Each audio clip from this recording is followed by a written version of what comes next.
Hello বন্ধুরা, অনেক দিন পর আমার চ্যানেলে আবার একটা লং ভিডিও নিয়ে চলে আসলাম।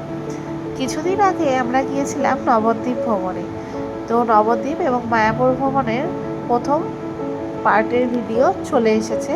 তোমরা দেখো, কেমন লাগছে অবশ্যই কমেন্ট করো, আর ভালো লাগলে সাবস্ক্রাইব করো চ্যানেলটা।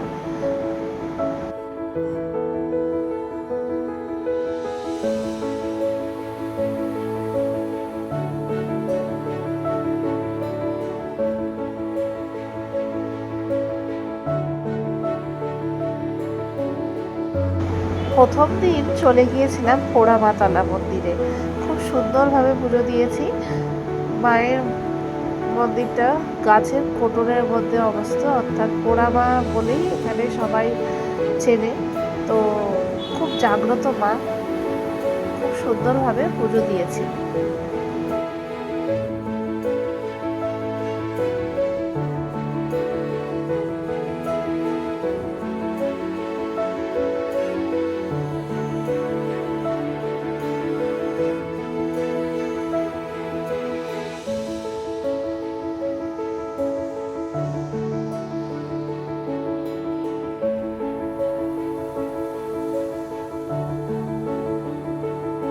মায়ের মন্দিরের পাশে ছিল মা ভবতারিণীর মন্দির। আর তারপর চলে আসলাম নবদ্বীপে নিমাইয়ের জন্মস্থানে, অর্থাৎ নিমাইয়ের বাড়ি। এই জায়গাকে অত্যন্ত পবিত্র মনে করা হয়। তোমরাও আমাদের সাথে ঘুরে দেখো।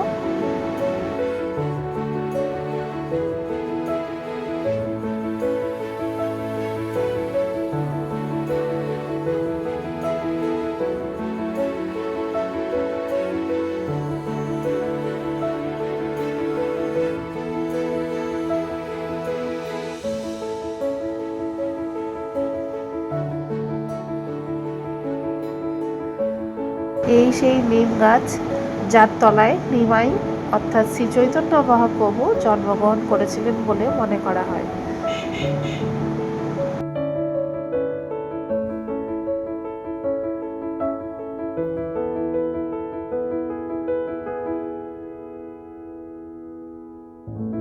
তারপর আমরা চলে গিয়েছিলাম 60 ফুটের চৈতন্য মহাপ্রভুর মূর্তিতে। এখানে এত সুন্দর লাগলো জায়গাটি ঘুরে। যারা যারা গিয়েছো তারা তো জানোই, খুবই সুন্দর এক মানে পরিবেশ।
এসেছিলাম আমরা সোনার গৌরাঙ্গ দর্শন করতে।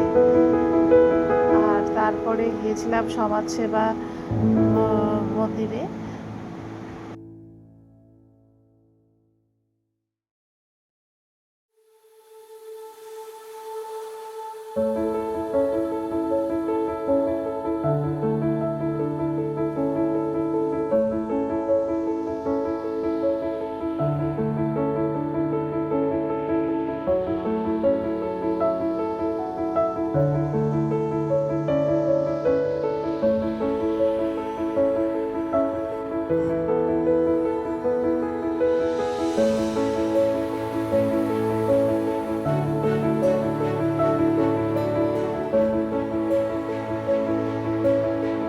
আর তারপর চলে আসলাম গৌরাঙ্গ বিহার, অর্থাৎ ৮০ ফুটের শিবমূর্তি রয়েছে এখানে। খুব সুন্দর লাগলো এখানে এসে, আমার খুব পছন্দের জায়গা এটা।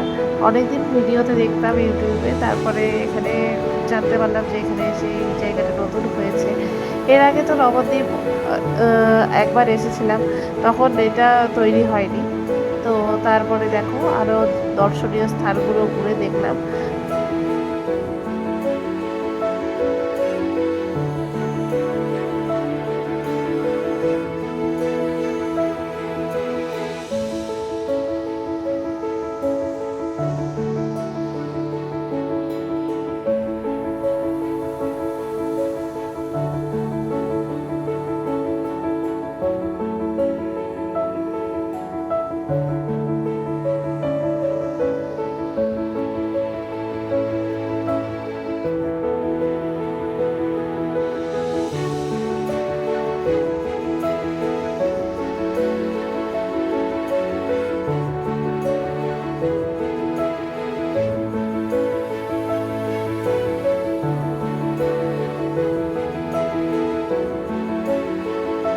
এবার আমরা চলে এসেছি জল মন্দিরে। জল মন্দিরে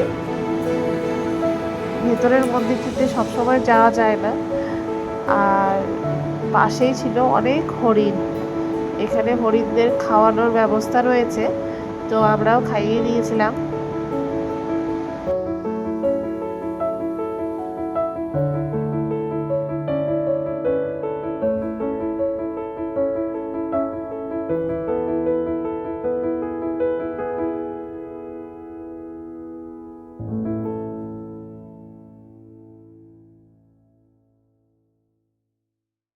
তারপর চলে এসেছিলাম আমরা গুপ্ত বৃন্দাবনে।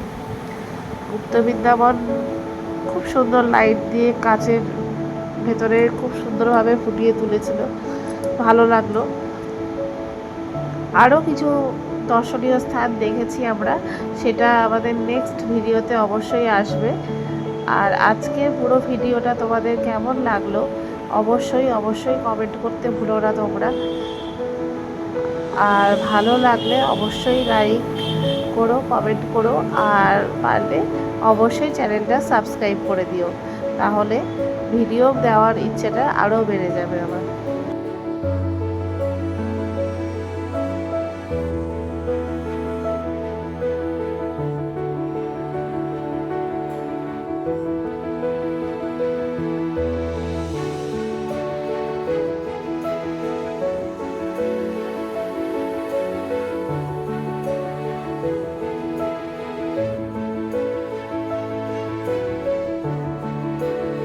আজকের মতো টাটা, দেখা হচ্ছে পরের ভিডিওতে। তোমরা সবাই ভালো থেকো, সুস্থ থেকো, টাটা।